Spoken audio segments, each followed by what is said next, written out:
Cinema ఇండస్ట్రీలో చాలాసార్లు వినే ఉంటాం. ఈ కథ ముందుగా ఒక హీరో దగ్గరికి వెళ్ళింది, తర్వాత వేరే హీరో ఫైనలైజ్ చేశాక స్టార్ట్ అయిందని. కొన్నిసార్లు అవి హిట్ అయితే మరికొన్నిసార్లు ఫ్లాప్స్గా కూడా అవ్వచ్చు. ఏదైనా కానీ ఒక ఎక్స్పీరియన్స్ కింద ట్రీట్ చేసి తర్వాత ప్రాజెక్ట్స్ సెలక్షన్స్లో ఇంప్రూవ్మెంట్స్గా ట్రీట్ చేసుకుంటూ వెళ్తున్నారు హీరోస్. స్టోరీ నచ్చకపోవటం వల్లనో, ఒక పోర్షన్ సరిగ్గా లేదని అనుకోవటం వల్లనో, లేక మ్యాక్సిమం ఫ్యాక్టర్ అయిన డేట్స్ ఇష్యూ ఉండడంతో తప్పుకోవాల్సి ఉంటుంది. కథ నచ్చినా కానీ తమకు సెట్ కాదని రిజెక్ట్ చేసిన సందర్భాలు కూడా చాలానే ఉన్నాయి. అలా చూసుకుంటూ పోతే కొన్ని స్క్రిప్ట్స్ 10+ యాక్టర్స్ దగ్గరికి వెళ్ళాయి. మొత్తంగా ఈ వీడియోలో అలా ఒక యాక్టర్ రిజెక్ట్ చేసి ఇంకో యాక్టర్ యాక్సెప్ట్ చేశాక రిలీజ్ అయ్యి పెద్ద హిట్ కొట్టిన మూవీస్ గురించే మాట్లాడుకుందాం. దీనికి సంబంధించి ప్రీవియస్ 2 పార్ట్స్ వీడియోస్ లింక్స్ కింద డిస్క్రిప్షన్లో ఉన్నాయి. వీలైతే ఒకసారి వాటిని కూడా చూడండి. అయితే ముందుగా లిస్ట్లోకి వెళ్ళబోయే ముందు మూవీస్కి సంబంధించి ఇట్లాంటి మరిన్ని ఇంట్రెస్టింగ్ వీడియోస్ మిస్ అవ్వకూడదనుకుంటే మన మూవీ మ్యాటర్స్ ఛానల్ని సబ్స్క్రైబ్ చేసుకొని పక్కనే ఉన్న బెల్ నోటిఫికేషన్ ఆన్ చేసుకోవడం మాత్రం మర్చిపోవద్దు. Number 10 F2. 2019లో రిలీజ్ అయ్యి ఫ్యామిలీ ఎంటర్టైనర్ అనిపించుకొని కమర్షియల్గా బ్లాక్ బస్టర్ అయింది F2 మూవీ. అయితే వరుణ్ తేజ్ రోల్ కోసం ముందుగా నానికి స్క్రిప్ట్ చెప్పారంట. కానీ అప్పుడు బిజీ ఉండడం వల్ల డేట్స్ లేకపోవడంతో నాని వదులుకోవాల్సి వచ్చింది. ఆ తర్వాత ఫైనల్గా వరుణ్ తేజ్ దగ్గరికి వెళ్ళాక యాక్సెప్ట్ చేయటం, యాక్ట్ చేయటం జరిగింది. నెంబర్ 9 నేనే రాజు నేనే మంత్రి. రానా కెరీర్లో సోలోగా బిగ్గెస్ట్ హిట్ అంటే అది నేనే రాజు నేనే మంత్రి మూవీనే. క్యారెక్టరైజేషన్ అండ్ క్లైమాక్స్ విషయాల్లో డిఫరెంట్ అనిపించుకుంది. డైరెక్టర్ తేజ గారు ముందుగా ఈ స్క్రిప్ట్ని డాక్టర్ రాజశేఖర్కి చెప్పాక అహం అని టైటిల్ని రిజిస్టర్ చేసుకొని స్నేహాని హీరోయిన్గా కన్సిడర్ చేశారంట. అయితే అంతా బాగానే ఉంది, కానీ క్లైమాక్స్లో మాత్రం తేజ అండ్ రాజశేఖర్కి డిఫరెన్సెస్లో రావడంతో ముందుకు వెళ్ళలేకపోయింది. అదే స్క్రిప్ట్ తర్వాత రానా దగ్గరికి వెళ్ళాక టైటిల్ని నేనే రాజు నేనే మంత్రిగా మార్చి తీశారు. Number 8 Bichagadu. Music director, actor and producer అయిన విజయ్ యాంథోనీకి తెలుగు మార్కెట్లో ఫస్ట్ కమర్షియల్ సక్సెస్ని తెచ్చిపెట్టిన మూవీ ఇది. ప్రీవియస్గా నకిలీ, సలీం తెలుగులో వచ్చిన ఇక్కడ అవి థియేటర్ కంటే టీవీలోనే పాపులర్ అయ్యాయి. ఇక ఈ బిచ్చగాడు మూవీ విషయానికి వస్తే ఇది తమిళ్లో రిలీజ్ అయ్యి మంచి కలెక్షన్స్ కొల్లగొడుతున్న టైం అది. అయితే విజయ్ యాంథోనీ ఈ సినిమాని తెలుగులో వేరే హీరోతో రీమేక్ చేస్తే బాగుండు అని అనుకున్నారంట. రానాతో డిస్కషన్స్ కూడా జరిపారంట. బట్ ఫైనలైజ్ అవ్వకపోవడంతో డబ్ చేసి 2 months తర్వాత తెలుగులో రిలీజ్ చేశారు. అలా అక్కడ కంటే ఇక్కడ ఎక్కువ కలెక్షన్స్ వచ్చి చాలా పెద్ద బ్లాక్ బస్టర్ అయింది. Number 7 Hanuman junction. 2001లో రిలీజ్ అయినా కానీ టీవీలో ఎప్పటికీ ఎంటర్టైన్ చేస్తూనే ఉంది.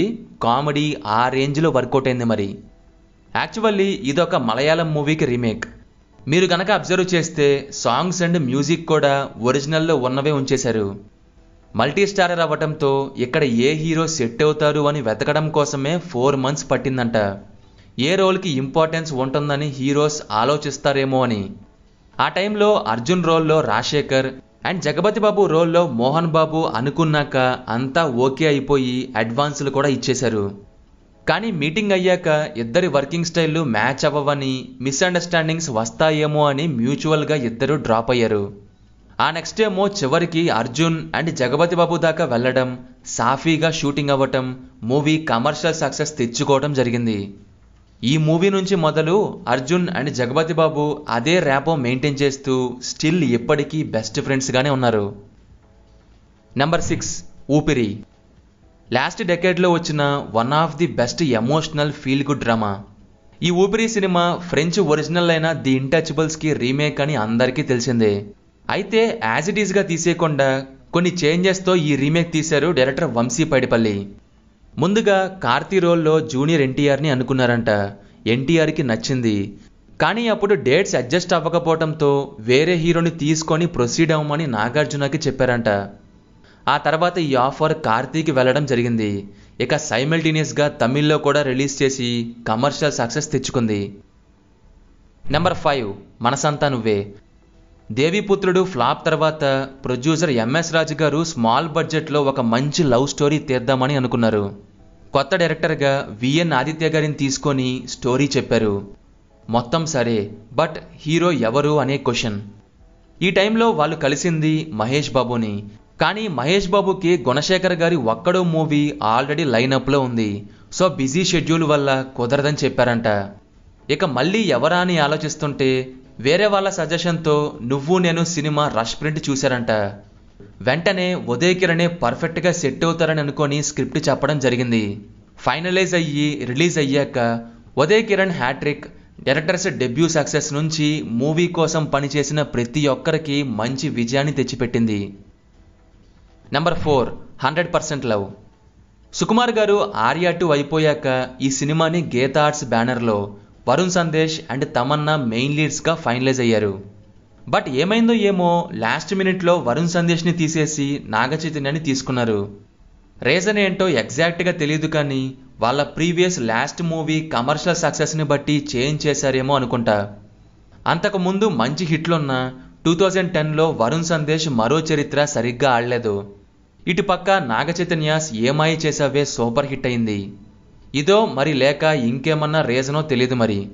బట్ నాగ చైతన్యతో వచ్చిన 100% లవ్ సూపర్ హిట్ అయ్యి తన ఇనీషియల్ కెరీర్కి బాగా హెల్ప్ అయిందని చెప్పచ్చు. నెంబర్ 3, బొమ్మరిల్లు. డైరెక్టర్ బొమ్మరిల్లు భాస్కర్ గారు ఈ సినిమాకి సంబంధించిన మెయిన్ స్టోరీని 1997లోనే అనుకున్నారంట. కొన్ని మూవీస్కి అసిస్టెంట్ డైరెక్టర్గా వర్క్ చేశాక కొన్నేళ్లకి దిల్ రాజుకి ఈ స్టోరీ చెప్పారు. వెంటనే చేద్దామని ఫిక్స్ అయ్యారు. ఆ తర్వాత జూనియర్ ఎన్టీఆర్కి దిల్ రాజు ఈ స్టోరీ లైన్ చెప్పారంట. విపరీతంగా నచ్చింది. కానీ తన ఇమేజ్కి ఈ మూవీ సెట్ కాదేమో అని రిగ్రెట్గా ఫీల్ అవుతూనే వదులుకోవాల్సి వచ్చింది. ఎందుకంటే తన మూవీస్లో స్టోరీతో పాటు minimum heroism, fights and powerful dialogues లాంటివి ఎక్స్పెక్ట్ చేసి వస్తారని, సో ఈ కథని అండ్ ఆడియన్స్ని మోసం చేసినట్టు ఉంటుందని ఒక ఇంటర్వ్యూలో షేర్ చేసుకున్నారు కూడా ఎన్టీఆర్. ఇక ఫైనల్గా సిద్ధార్థ దగ్గరికి వెళ్ళడం, అలాంటి ఒక రోల్ నువ్వు వస్తానంటే నేను వద్దంటానలో చేయటం, జనాలు ఈజీగా యాక్సెప్ట్ చేయడమే కాకుండా సినిమాని ఓన్ చేసుకోవడం జరిగింది. రిలీజ్ అయ్యాక పెద్ద బ్లాక్ బస్టర్ అయింది. అలాగే ఓవర్సీస్లో రికార్డ్స్ క్రియేట్ చేసింది. అండ్ ఆ నెక్స్ట్ ఎన్నో లాంగ్వేజెస్లో రీమేక్ కూడా అవడం జరిగింది. నెంబర్ 2, గజనీ. గజనీ స్క్రిప్ట్ని మురుగదాస్ గారు 12 మంది యాక్టర్లకి చెప్పడం జరిగిందంట. బట్ ఎవరితోనూ ఫైనలైజ్ కాలేదు. సూర్య 13th యాక్టర్ అని ఈ విషయం మొత్తం మురుగదాస్ గారే షేర్ చేశారు. సూర్య ఓకే చేశాక ఈ రిస్కీ ఎక్స్పెరిమెంటల్ ఫిలిం ఏ రేంజ్లో సెన్సేషన్ క్రియేట్ చేసిందో మనందరికీ తెలుసు. అయితే ఇనీషియల్గా ఈ స్క్రిప్ట్ని తెలుగు ప్రొడ్యూసర్స్ దగ్గరికి తీసుకెళ్లారంట మురుగదాస్. ఈ సినిమాకి ముందు ఠాగూర్ మూవీ తెలుగులో రీమేక్ అవ్వటం, ఈ టైంలో తెలుగు ప్రొడ్యూసర్స్తో తనకి కనెక్షన్ పెరగడం వల్ల అలా మహేష్ బాబు, వెంకటేష్ అండ్ ఇంకొంతమందికి చెప్పినా రిజెక్ట్ చేశారంట. హీరో క్యారెక్టర్ అండ్ లుక్స్ డిఫరెంట్గా ఉంటాయి, సో దీన్ని ఎవ్వరూ ఓకే చెప్పలేదంట. ఈ లిస్ట్లో మాధవన్ కూడా ఒకరు. ఇక తిరిగి సెట్ అవ్వక ఈ స్క్రిప్ట్ని వదిలేద్దాము అనుకునే టైంలో తన డెబ్యూ ఫిలిం హీరో అయిన అజిత్ కుమార్ ఈ స్క్రిప్ట్కి ఓకే చెప్పారు. ఫోటోషూట్ కూడా చేశారు. బట్ ఏమైందో ఏమో ప్రాజెక్ట్ ఆగిపోయింది. మళ్ళీ కొంత గ్యాప్ తీసుకొని వేరే యాక్టర్స్కి నేరేట్ చేయడం స్టార్ట్ చేశారు. ఫైనల్గా సూర్య ఇలాంటి స్క్రిప్ట్ కోసమే వెయిట్ చేస్తున్నానని చెప్పి వెంటనే ఓకే చెప్పారంట. అలా ఎంతో మందిని దాటుకొని చివరికి సెట్ అవ్వాల్సిన వాళ్ళకు వెళ్ళి సెన్సేషన్ క్రియేట్ చేసింది. డబ్ అయ్యి ఇక్కడ అండ్ రీమేక్ అయ్యి హిందీలో కూడా. హిందీ వర్షన్ అయితే ఇండస్ట్రీ హిట్ ఆ టైంలో. నెంబర్ 1, బద్రీ. పూరి జగన్నాథ్ గారి డెబ్యూ మూవీ. ఈ సినిమాకి ముందు పూరి గారు తిలానా అండ్ పాండు అనే మూవీస్ తీయాల్సి ఉంది. కానీ అవి స్టార్ట్ అయిన వెంటనే ఆగిపోయాయి. బట్ ఏమాత్రం డిసప్పాయింట్ అవ్వకుండా కొన్ని స్టోరీస్ రాస్తూనే ఉన్నారు. వీటిల్లో ఒకటైన ఈ రొమాంటిక్ డ్రామా కథతో మూవీ తీయాలని ఫిక్స్ అయ్యారు. అయితే ఈ స్క్రిప్ట్ నాగార్జున అని మైండ్లో పెట్టుకొని రాశారంట. ఈ టైంలో ఈ మూవీ టైటిల్ చెలి. నాగార్జునతో పూరి గారికి ఎప్పటినుంచో పరిచయం ఉంది. బట్ బిజీ షెడ్యూల్లో నాగార్జున ఉండడం, ఈ టైంలో కలవడం కష్టమని ఈ స్క్రిప్ట్ని అమలా గారి ద్వారా తన దగ్గరికి చేర్చారంట. కానీ ఈ టైప్ ఆఫ్ లవ్ స్టోరీస్ తాను ఆల్రెడీ చేశానని రిజెక్ట్ చేశారు నాగార్జున. ఇక ఈ టైంలో యూత్లో మంచి క్రేజ్ ఉంది పవర్ స్టార్కి. పైగా కొత్త డైరెక్టర్స్కి ఛాన్సులు ఇస్తుండడంతో పవన్ కళ్యాణ్కి స్టోరీ చెప్పే ఛాన్స్ కోసం చాలా ప్రయత్నాలు చేశారంట. ఎట్టకేలకి చోటాకే నాయుడు ద్వారా అది కుదిరింది.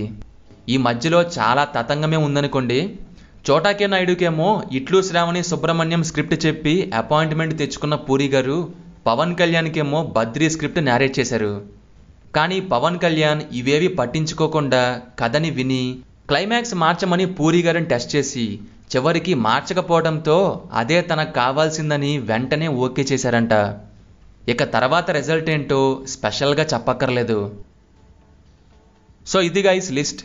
ఇందులో మీ ఫేవరెట్ ఫిలిం అండ్ ఈ టాపిక్కి సంబంధించి మీకేమన్నా తెలిసి ఉంటే కింద కామెంట్స్లో మాతో షేర్ చేసుకోండి. వీడియో నచ్చితే లైక్ వేసుకొని మన ఛానల్ని సబ్స్క్రైబ్ చేసుకొని బెల్ నోటిఫికేషన్ ఆన్ చేసుకోండి. Will meet in next video. Thank you. జై హింద్.